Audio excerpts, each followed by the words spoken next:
मनुष्य तू बड़ा महान है, धरती की शान तू, भारत की शान है। तेरी मुट्ठियों में बंद तूफान है, तेरी मुट्ठियों में बंद तूफान है।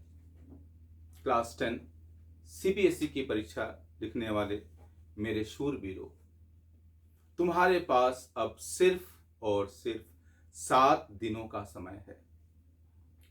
यदि तुम्हें लगता है कि तुमने कुछ नहीं पढ़ा या जो पढ़े भूल चुके हो, तुम टूट चुके हो, एग्जाम को लेकर निराश हो चुके हो, तो आज मैं तुम्हें राष्ट्र कवि मैथिली शरण गुप्त की एक कविता सुनाता हूं।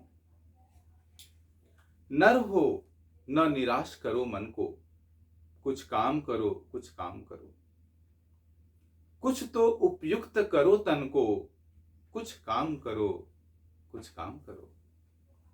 समलो की सुयोग न जाए चला, कब व्यर्थ हुआ सदुपाय भला। सुयोग अभी भी तुम्हारे पास है, 7 दिनों का समय है तुम्हारे पास।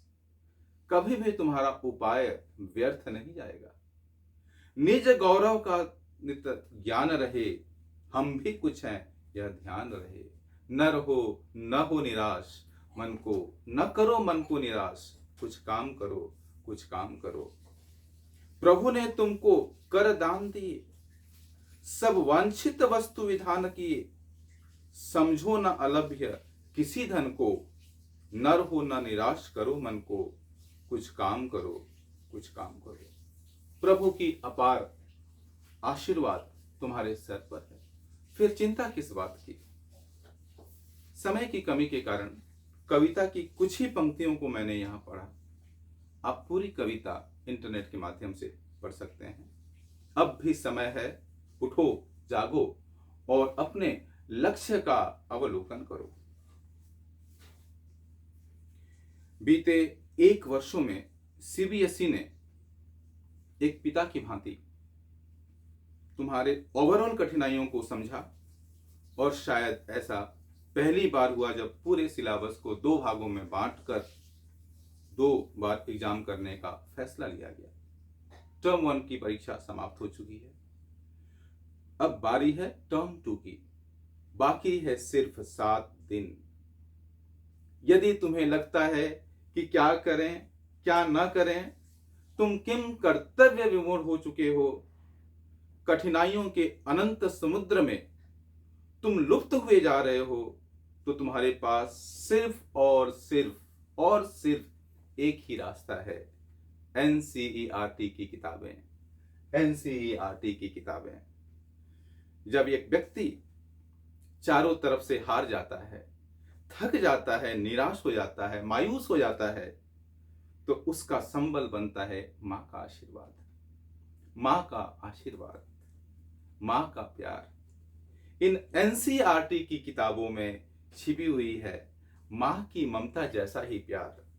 मेरा विश्वास करो, लगभग पिछले 20 साल से मैं क्लास 10 आईसीएसई और सीबीएसई के बच्चों को गाइड करता आ रहा हूं। साइंस में इस बार टर्म 2 में 7 लेसन हैं, मैथ्स में 7 चैप्टर हैं, सोशल स्टडीज में 7 चैप्टर्स हैं, और एग्जाम स्टार्ट होने में भी बाकी हैं सिर्फ 7 दिन। इसके साथ ही साथ प्रत्येक सब्जेक्ट से पहले सीबीएसई ने आपको काफी समय दिया है पढ़ने के लिए। एनसीईआरटी की किताबें पढ़ो, प्रत्येक लाइन को पढ़ो, अपने आप से पूछो कि हर एक लाइन से किस तरह का प्रश्न पूछा जा सकता है। In text questions, examples, exemplars, activities, exercise questions, जो कुछ भी है एनसीईआरटी में सब कर जाओ। और जिन बच्चों ने यह पढ़ाई पूरी कर ली है, उन्हें भी मैं यह एडवाइस दूंगा कि कम से कम और एक बार एनसीईआरटी का पुनः अवलोकन करो। तुम्हें ऐसा लगेगा कि कुछ चमत्कार हो गया। और मैं तुम्हें एक सच्ची बात बताता हूं, एग्जाम के कुछ दिन पहले से लेकर एग्जाम तक बच्चों पर भगवान का एक आशीर्वाद होता है। जो भी चीज आप पढ़ेंगे एक ही बार में याद हो जाएगा। जनरली मैं कभी अपने वीडियो को सब्सक्राइब या शेयर या लाइक करने की बात नहीं कहता, पर मैं आज आपको यह बात बताना चाहता हूं कि यदि इस वीडियो ने किसी भी तरह से आपको लाभ पहुंचाया है, आप में आशा का संचार किया है, तो इसे अपने उन दोस्तों से शेयर करें जिन्हें इनकी जरूरत है। और पढ़ते समय साइंस या मैथ्स में आपको यदि लगता है कि कोई भी टॉपिक बहुत ही डिफिकल्ट है, आप मुझे कमेंट में लिखें। हो सकता है कि एग्जाम से पहले मैं एक छोटा सा वीडियो क्लिप बनाकर आपके लिए इंग्लिश या हिंदी जो कुछ भी होगा उसमें मैं भेज दूंगा।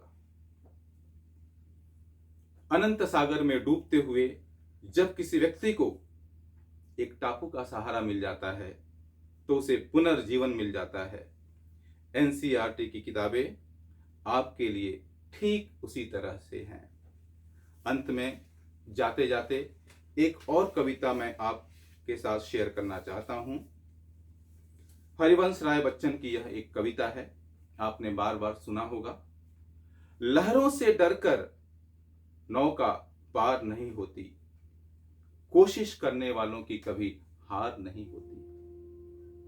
नन्ही चींटी जब दाना लेकर चलती है, चढ़ती दीवारों पर 100 बार फिसलती है। मन का विश्वास रगों में साहस भरता है, चढ़कर गिरना गिरकर चढ़ना न करता है। आखिर उसकी मेहनत कभी बेकार नहीं होती, कोशिश करने वालों की कभी हार नहीं होती, कोशिश करने वालों की कभी हार नहीं होती। Best of luck children. भगवान का आशीर्वाद आप सब पर सदा बना रहे।